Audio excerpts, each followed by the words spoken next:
Very, very deep question that resonates deep within my heart. Something that was brought to my awareness by someone that is a very powerful mentor in my life. I'm going to leave them anonymous. My question is, how often when we are in conversations, whether it be with our partner, wife, kids, roommate, family members, how often do we invalidate their feelings when they are sharing? How often are we triggered within that conversation by them? How often do we cut them off and pretty much steamroll over them? Meaning, steamrolling, meaning you're stomping on them, pushing them aside, saying, hell no, I'm not going to listen to your feelings. You're going to hear my way. You're going to take my perspective. How often do we do this? How often do we pretty much, like this simple pine cone here, even though it's got to go to the garbage, we throw it off to the side and be like, nope. How often do we dismiss our partner's feelings and we throw them in that pile there of garbage? How often do we treat them like garbage? How often do we cut them off? How often do we push their emotions aside? Like I said, whether it be our partner, wife, child, whatever, aunt, uncle, family member, but how often do we do that? How deep? How we have to dig deep inside so we're not doing that to them. We have to dig deep inside so we're not being emotionally dismissive to them. Some of the biggest things that break up marriage is the financial stress, the not communication, not trust, being dismissive of their emotions, being dismissive of them as a person. How often do we allow ourselves to just not give a shit about their emotions? How often do we do this to them? What gives us the excuse? Oh, I don't give a fuck about your feelings. See ya. Bye. See ya. Like I said with that pine cone. The last pine cone I pushed off to the side. Look at how beautiful this one is. Just how beautiful this is. How often are we sitting there with them on that bench, like the pine cone sitting here, and we're like, see ya. Fuck off. See ya. And we storm off, and then we become verbally aggressive at them. I want to show you something beautiful. Okay. This is a horse chestnut right here. You see how beautiful this is. Deer eat this. But let me show you what it comes in. What it comes in is something a little less beautiful, but it's still beautiful by itself.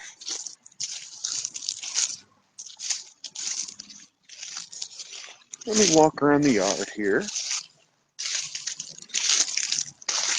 and see. Okay, I can't find a full one, but this is what's on the outer shell of that. How often, you see that horse chestnut that goes,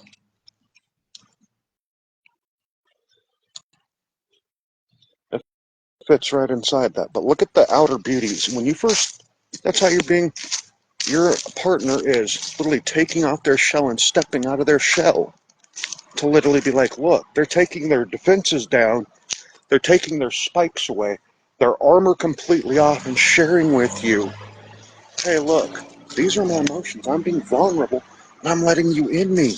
I'm letting you become a part of me. But how often do we as partners, we as people, not just partners, not relationships, can be like even in a work relationship with people, your neighbors, how often do we dismiss other people's emotions because we're triggered by some way that they're being? For what reason? It's not their trigger. It's not their problem we got triggered. It's ours. But how often do we invalidate their emotions? It's a big question. It's a big thing. How often do we try to plan things without those that are closest to us? How often do we not take their emotions into consideration? Do we try to plan? It's like, this is where I'm going to be completely vulnerable. I was in a relationship years ago for 10 and a half years. And there were times that her and I would validate each other's emotions, and we would invalidate each other's emotions. We wouldn't care. We would make plans without each other. And we'd get mad at each other and wonder why we were mad at each other. We'd wonder why we were being dismissive of each other.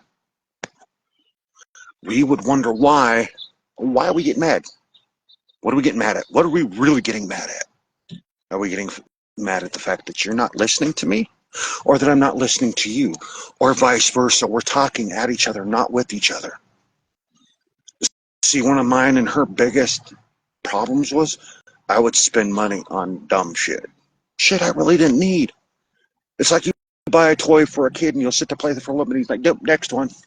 I'd buy all sorts of stuff I didn't need. I was not financially responsible. Say it for what it is. And that relationship was good and bad by itself. Then years later, I was in another relationship. This one was so dismissive of emotions because I was just as dismissive of that one's emotions as she was of mine. She drank a lot. She was, say for what it was an alcoholic. And I didn't let her forget that she was an alcoholic. I threw it in her face constantly. Now, watch this, throwing stuff in people's faces. DVD player works. I'm going to jump back to when I had daddy issues growing up, and I'm going to connect all this together. Watch this. You'll love how I'll connect all this together. When I found out my dad did a lot of time, my father did a lot of time, we'll just say for what it is, and I got older and older, I wouldn't let him forget how much of a screw-up he was. And what was interesting is I would have stuff thrown in my face about my past.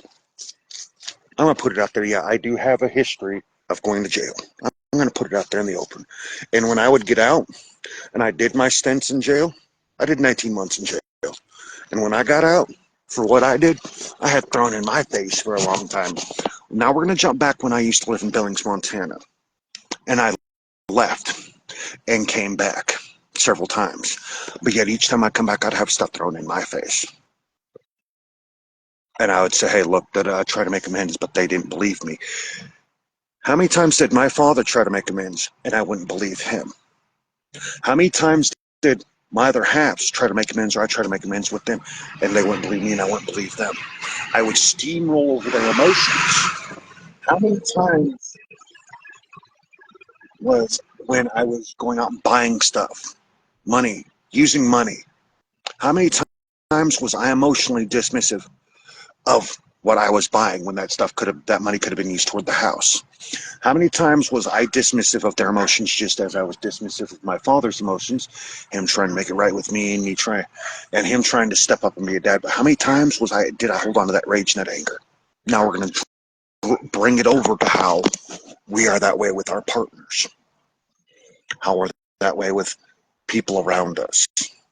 Not just partner, not just relationships. It's funny because I created a room called Sealic Quantum Relationship Diving. Relate what the dynamics of relationships are. Hello, Zoya. How often when we get into a relationship, whether it be with ourselves, whether it be with someone or anybody, I want to touch base on a life coach. Her name is Sophia Sundari. I watched a podcast of her, a little message of hers yesterday. She said, when we go to get into relationships, we think that the relationship is going to make us happy. We're trying to get happiness from someone else. It's going to make us happy. It's going to do this. It's going to brighten our day. Sunshine, rainbows, intergalactic. Yeah, we're going to be so amazing in this relationship. This is what's going to make us happy. But when we're in that relationship, are we really happy? Are we? That's the question I ask people out there. Are you really happy when you're in that relationship with somebody? Because you have to truly find the happiness within. You have to find that emotional awareness within to be happy with them. Before you can be happy with anybody out in this world, you have to be happy within yourself. You have to be happy being in your own skin. You have to be happy and content with yourself. before you can fully be connected in a relationship. Then when you get into a relationship, guess what? A emotionally stable relationship, financially stable, there's a lot to relationships. This is just a short stint what I'm doing right now. When we're in a relationship, it's not just you anymore. It's not just yourself anymore. You can't just think of you anymore. You're not a bachelor anymore. You're not single anymore. Every choice you make, it has to be for the betterment of you in that relationship, because when you get into a relationship and let's say they have kids, guess what? You're in a family now. You can't just think of yourself anymore. You can't just be by yourself anymore. You are in a relationship. You are connected to someone now. No longer alone. Guess what? Now you have to suit up every day and get up, and what you do in your life will roll back downhill on them. Same with them, because their shit is your shit's their shit. And guess what? When it comes down to the financial, that is one of the biggest things in relationships. That is a stressor, because when it comes to that financial side, and let's say you're going like me going out. Let's say I was in a relationship with somebody, not with myself. Let's say I got into a big relationship. They had kids, they had a house, mortgage, and everything. Guess what? And I'm going out and buying stuff that I really don't have the money for. That's taking away from that house. That's taking away from the family. That's just me being selfish and my ego saying, oh, I want this. I don't care if we don't have the money. That's going to cause massive problems between you and the wife, you and your other half, whoever it may be. Because when you are in a committed relationship with someone, whether it be landlord or you're living with family, whatever, and you go out and you buy something and you don't check in with them and say, hey, look, is there anything you need? You go out and just buy something and you don't check in with them, that's going to cause a massive burden. That's going to cause a massive stress. That's going to cause resentment, and that's going to cause all sorts of problems that you don't need. You really don't need all that. That's going to cause some massive turmoil. And you don't want that, because if you're saying, hey, look, and you're out there in that role working together, collaborating together, and then let's say you get triggered by something they say, like I said with the horse chestnut. Each time you're throwing something in their face, you're not just throwing it in their face. I'm gonna dive deeper. I'm gonna dive a lot deeper. I don't know if anybody's ready for this dive. You're not just, say you're in a relationship with a woman, man, whatever it is, men, women, women, men, men, women, women. If you're throwing something in their face, you're not just throwing it in their face. You're throwing it in the kids' face too. You're throwing it in there. You're throwing it in everybody that you're connected to space. Even though you might be just getting an argument with your other half. Guess what? You're not actually just arguing with them. You're not just being dismissive of them. You're being dismissive of the kids' feelings. You're being dismissive because they might have to hear it. You're being dismissive of everybody's feelings that are around you that have to hear it. Because I don't want to hear that. And then you're all out in public presenting this mask going, yeah, we get along great. Yeah, no, you don't. You don't really. Because you're being disrespectful of everything you stand for. Now let's dive deeper. What is it that you're coming at them really about? What is it that you're really being dismissive of them about when you're coming at them? You're not being just dismissive of them. You're being dismissive of your own emotions. You're being dismissive of everything you stand for. Now let's roll it in. I'm a life coach. I'm a quantum energy healer and a quantum recovery coach. Now, when I'm preaching out here, hey, look, don't be this way towards your other half. Don't be disrespectful of them. Stand up for them. Guess what? If I'm being dismissive of my other half, that I'm supposed to be beside her, guess what? I'm preaching a false message. So there's a lot that just going into that. There's a lot more that ties to that whole financial stress than just the whole buying stuff you really don't need. Because when now you're in that financial stress, And then now it's like I said, I'm going to go deeper. Here we go, people. I don't know if you're ready for this, ready for the truth. When you're going out and buying stuff you don't need, guess what? And you're fighting with your wife, your half, your other half, or whoever they are, your relationship with, guess what? You're selling a false message. Yes, you are selling falsely. You're selling a false message to the world. And you're lying to yourself and you're lying to your other half. You are being dismissive of them, yourself, what you stand for, your clients, your kids. You're being dismissive of a lot. I'm going to take this deeper. I don't know if y'all ready for this one to go deeper. You're just digging that hole. You're trying to dig yourself out of the hole. Guess what? The more dirt you're digging up, you're sinking down and you're like, let's go. I got it. And you look up, you're like, oh, shit. You're so deep in that hole right now because you've gotten so deep into your arrogance. You've gotten so deep into being dismissive of their emotions that you're not caring. And you're going, and you can't crawl the hole because the walls have gotten water on them and you're climbing, you're just sinking further in. Because you didn't stop the problem before it started.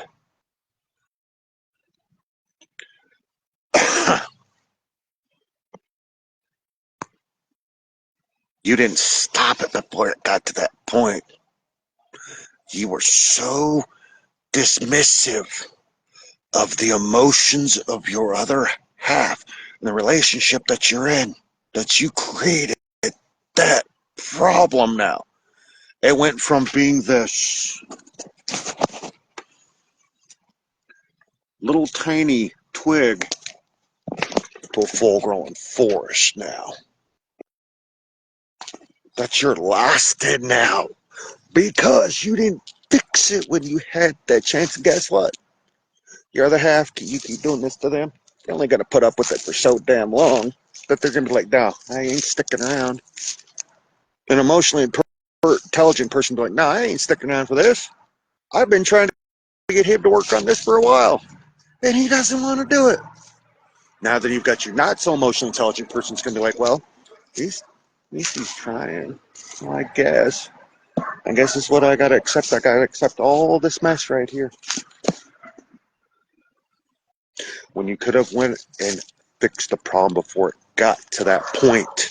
Before it got to the point of that hole. Before it got to the point of where now you're so bitter, your other half's so bitter, you're bitter at them, you're sitting there. She's sitting there with tears in her eyes. Going, why? Why did he keep doing this? I'm tired of crying over him. That's it.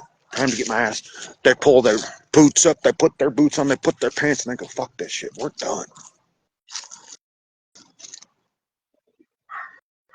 And it creates turmoil, chaos. And next thing you know, you're sitting there at a table.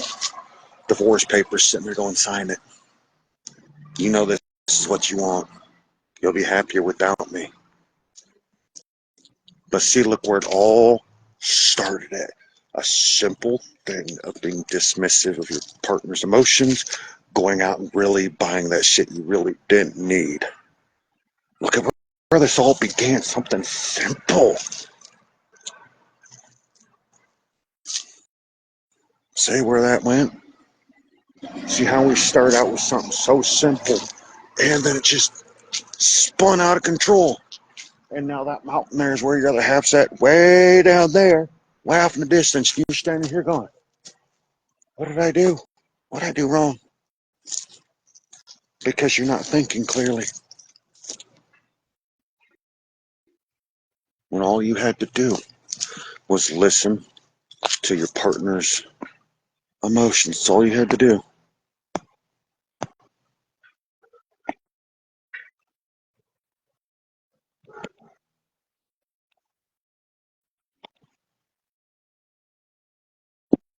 That's all you had to do was just listen to their emotions. That's it. That's all you had to do is listen to their emotions. That was it. Simple. Just listen to them. Be there for them. But no, you had to be that arrogant prick. Now let's take it. Now let's go back. Let's start this all over and see where where it should have been. Hey, honey, do we really have the financial ability right now to go out and buy this right here? And if your other half goes, no, honey, we don't. Don't forget we have this bill and this bill. Okay. Yes, dear. Simply put. Honey, thank you for sharing your emotions with me. Thank you for pointing me in the right direction that we don't have the financial stability for this, the financial capability of buying this. We've got enough money, but we don't really need this right now. You're right, my dear. I was in the wrong for bringing that up. And your other half would probably be like, no, you weren't in the wrong. You were just asking questions. You were clearly communicating your emotional needs to me.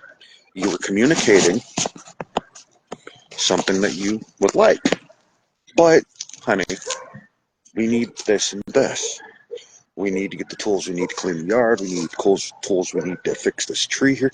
We need tools we need to fix the house, our car. We can't really afford any of this right now.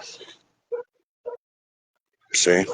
And an emotionally intelligent man, mature man, would respond back, yeah, I understand, honey. Thank you for sharing your emotions. I clearly love the fact the way you communicated to me. Thank you for being vulnerable enough to come to me and ask me if it was okay for this. It's not you versus her, her versus you. It's you working together. It's not 50-50. It's 100-100. Because 50-50 is she does half, you do half. No, you're half-assing it when you do 50-50. No, it's 100-100. You do this, you do that together. Granted, y'all individuals, but you come together as a stronger half. You come together stronger than you were before. You build upon something. It's like you're planting a tree. You sit there and you watch this tree grow from a little sapling. Let me show you. I'm going to take you on a little walk here. Okay, we're going to go for a little walk here. We're going to bring up some more emotional awareness. Okay, you see how when you plant a sapling's a tree. It grows from a tree to something bigger. Let's bring in some emotional awareness on this. Let's go deeper. Let's dive deeper into this. We're going to take this and dive deeper into relationships. We're going to bring a forest into play. When you're working together, whether it be a work relationship in general, marriage relationship, there are many dynamics to relationships. There are many dynamics to when building a stable relationship of sorts. Let me show you what the fully stable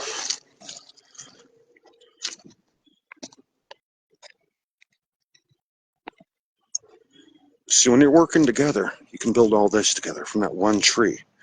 If you're connected emotionally to the other half, connected to yourself, you can build all this beauty right here. This is what it can become. This is where you end up with from that one tree, that one thing you planted. This didn't just grow up all over by itself. This grew up over time. This is where you work, collaborate together. This is what it becomes. That true beauty. Look at that true beauty right there. Isn't that beautiful? Look at the beauty behind it. Look at what it all has become. Look at where it goes. Look at how much beauty is within this by itself. See, this is what true collaboration, working together, looks like. Yeah, I understand, honey. Thank you for sharing your emotions with me. Thank you for being by my side. Thank you for being there and working with me, not against me. We're collaborating together, honey. We're building us together. We're becoming stronger together. So, that's the awareness I bring. I asked some pretty tough questions. Now, the final question I leave this cast with is, how emotionally connected to yourself are you? That's the first one I asked. If anybody out there is in a relationship of any sort, no matter what it is, how emotionally connected are you with the other half? How well are you communicating with the other half? And are you constantly cutting off your other half because they're just cutting you off? If they're cutting you off, that's no damn excuse to cut them off. That's none. I'll leave it at that. Peace out, everybody. I hope you all enjoyed my show. This is the first cast of Sealic Quantum Relationship Diving.